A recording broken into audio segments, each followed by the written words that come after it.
Hello, कैसे हैं आप सभी लोग। तो आज हम क्या करेंगे, कल हमने बेसिक सीखा था 1.2 का बेसिक क्लास 9th का चैप्टर 1 संख्या पद्धति। तो आज हम नेक्स्ट एक्सरसाइज करेंगे। एक्सरसाइज हमारी होगी 1.2, उसका बेसिक हमने क्लियर कर लिया था और आज हम क्या करेंगे, इस एक्सरसाइज को कंप्लीट करेंगे। तो हमें जो क्वेश्चन दिए हुए हैं इसमें क्वेश्चन ज्यादा नहीं है, कल मैंने आपको बेसिक क्लियर करा दिया था, उसी पर बेस्ड क्वेश्चन है और कुछ नहीं। सही है, तो आज हम इस क्वेश्चन को शुरू करते हैं। तो क्वेश्चन पढ़िएगा आप, आपकी स्क्रीन पर क्वेश्चन दिया गया है। कह रहा है कि नीचे दिए गए कथन सत्य हैं या असत्य, कारण के साथ अपने उत्तर दीजिए। तो पहला पॉइंट जो दिया हुआ है, पहला क्वेश्चन जो दिया है हमको, वो ये कह रहा है कि प्रत्येक अपरिमेय संख्या एक वास्तविक संख्या होती है। प्रत्येक अपरिमेय संख्या, प्रत्येक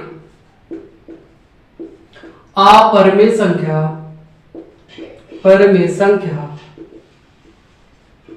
वास्तविक संख्या होती है। वास्तविक संख्या होती है। तो देखिए पहला पॉइंट मेरा बिल्कुल क्लियर है।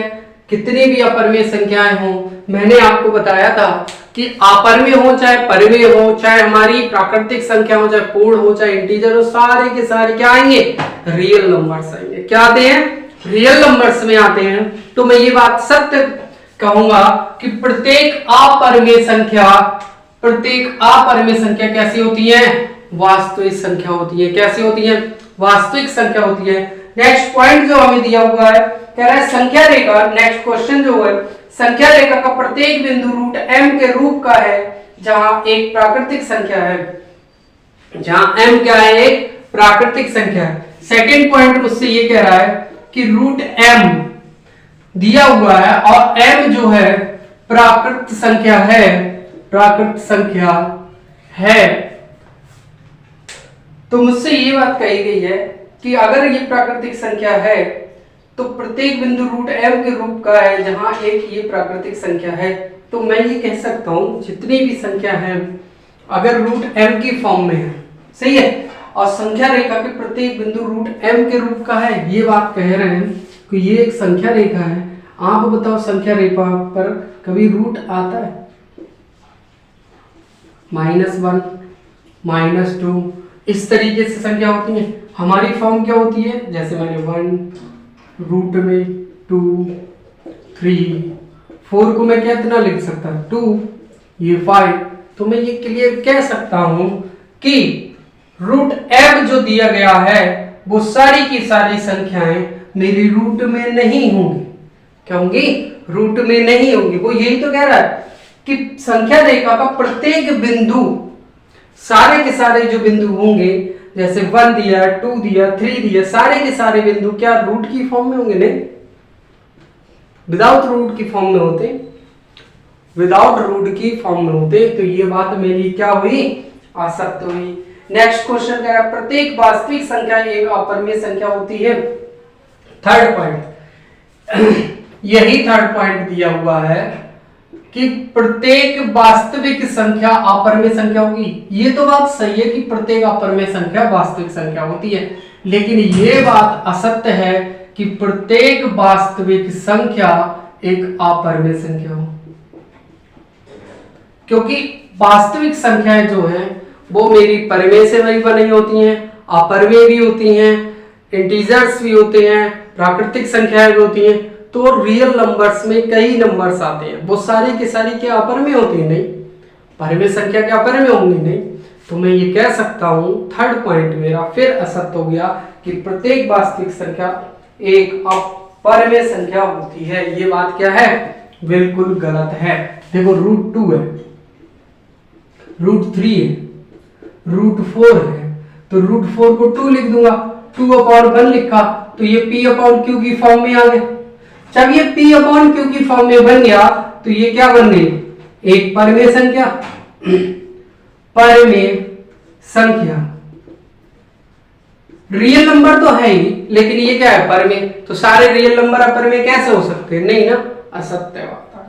नेक्स्ट क्वेश्चन दिया गया है कि क्या, स्क्रीन पर देखिएगा आप, क्या सभी धनात्मक पूर्णांकों के वर्गमूल अपरमेय होते हैं?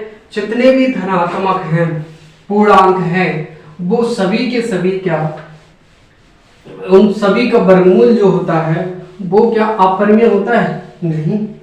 धनात्मक तो मेरा ये भी है 1 2 3 4 5 6 7, तो इसका वर्गमूल करूंगा तो इसका तो आंसर 1 आएगा।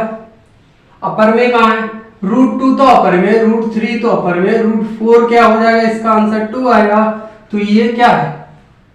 ये अपरमेय है क्या? ये अपरमेय है। √2 को किस फॉर्म में लिख सकता हूं? 2/1 p/q की फॉर्म में लिख गया। इसका मतलब क्या होगा? ये तो परिमेय हो गया, ये तो परिमेय हो गया। तो रूट फॉर्म की फॉर्म में कोई भी संख्या अगर धनात्मक है, वर्गमूल में कोई भी संख्या धनात्मक दी गई है, तो वो सभी की सभी संख्याएं अपरमेय नहीं होती हैं। ये बात सिद्ध कर दी हम लोगों ने कि अगर √4 आया, √4 को हम लिख देंगे 2/1, मतलब p/q की फॉर्म में आ जाएगा, जो कि क्या होगा? परिमेय होगा। तो ये बात सत्य हो गई कि सारी की सारी संख्या क्या, परमेय संख्या नहीं, वो अपरमेय संख्या नहीं होती हैं, परमेय संख्या भी होती हैं, रूट की फॉर्म में भी। सही है। मैंने एक बात आपको बताई थी कि जिसका वर्गमूल निकल जाए वो तो परमेय, और जिसका वर्गमूल नहीं निकलता है संख्या का, वो संख्या क्या होगी? अपरमेय संख्या। जैसे 4 का, 9 का, 16 का, सबका वर्गमूल निकल जाएगा। 25 का भी वर्गमूल निकल जाएगा, 36 का भी वर्गमूल निकल जाएगा। तो ये परमेय संख्या हो जाएगी? नहीं ना, ये परमेय संख्या होती है। इसलिए मैं कह रहा हूं सारी की सारी संख्या अगर धनात्मक पूर्णांक है, अगर उनका वर्गमूल लिया जाए तो वो सारी अपरमेय संख्या नहीं होगी, परमेय भी होगी। नेक्स्ट और लास्ट क्वेश्चन ये दिया है था, दिखाइए कि संख्या रेखा √5 को किस प्रकार निरूपित कर सकते हैं। तो मैं आपको बताऊं, जो संख्या दी हुई है √5, ये जो मैंने बताया था आपको, कर्ण बताया था, कर्ण बताया, कर्ण का स्क्वायर अगर 2 का स्क्वायर कर दूं और 1 का स्क्वायर कर दूं तो मेरा कर्ण के बराबर आ जाएगा या नहीं आ जाएगा? इन दोनों का स्क्वायर को ऐड करो, 2 दूनी 4 और 1 एकम 1, 4 और 1 5 आ गया, नहीं आ गया? जैसे ही हम जो दिया गया है वो हमेशा कर्ण होता है, उस कर्ण को हमें तोड़ना होता है। अब देखो निरूपित कर लेंगे हम लोग। देखो ये पॉइंट मेरा 0, ये 1, ये 2, ये 3, इधर -1 -2, ये मेरा आधार हो गया, ये लंब हो गया और ये मेरा कर्ण। तो देखो आधार मेरा कितना?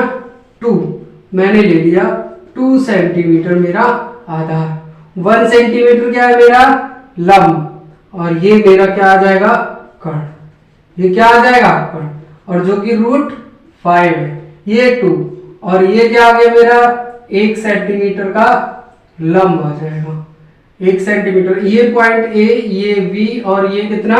C। तो ध्यान से सुनना मेरी बात को,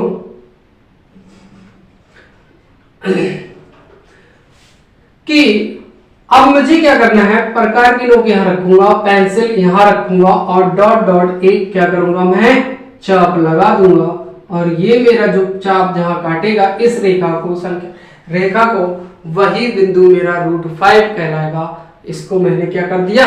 निरूपित। इतना सिंपल होता है। सबसे पहले आप इसकी फैक्टर करो, इसे बांट लो, इसे तोड़ लो। कर्ण दिया गया है, इसे तोड़ो, कैसे टूटेगा? आधार और लंब में ही टूटता है, तो आधार ये लंब। और एक बात ये भी है, लंब हमेशा, ये लिखित है, लंब हमेशा 1 ही लिया जाएगा, लंब हमेशा 1 ही आएगा, 101%। कभी भी आप लोगे तो लंब हमेशा 1 आएगा, आगे संख्या को बढ़ता जाएगा। आगे अगर और भी होती, 6 होती, तो मैं क्या करता? √5 ये 1 ये, फिर आता 6 यहाँ पर। तो लंब हमेशा, ये बात क्लियर है कि लंब हमेशा क्या आएगा, 1 आएगा, और जो हमें दिया गया है वो हमेशा कर्ण होगा। तो आधारी तो निकालना है, आधारी तो तोड़ना है, आ जाएगा ना, क्लियर है ना। तो आज बस इतना ही, आज की क्लास यही क्लियर होती है। आप बताइएगा कि आपको कितनी सही क्लास लगी, और आप सारे दोस्तों में इसे शेयर करेंगे, सब्सक्राइब करेंगे। आप सभी लोग लाइक शेयर और सब्सक्राइब करते रहिएगा। जैसे ही आपको क्लास लगे कमेंट्स में आप देते जाइएगा, जितना हो सके उतना लाइक और शेयर सब्सक्राइब कीजिएगा। तो आज की क्लास यही समाप्त होती है। नेक्स्ट एक्सरसाइज का पहले बेसिक कराऊंगा, फिर मैं एक्सरसाइज कराता हूँ। तो आज बस इतना ही, ओके।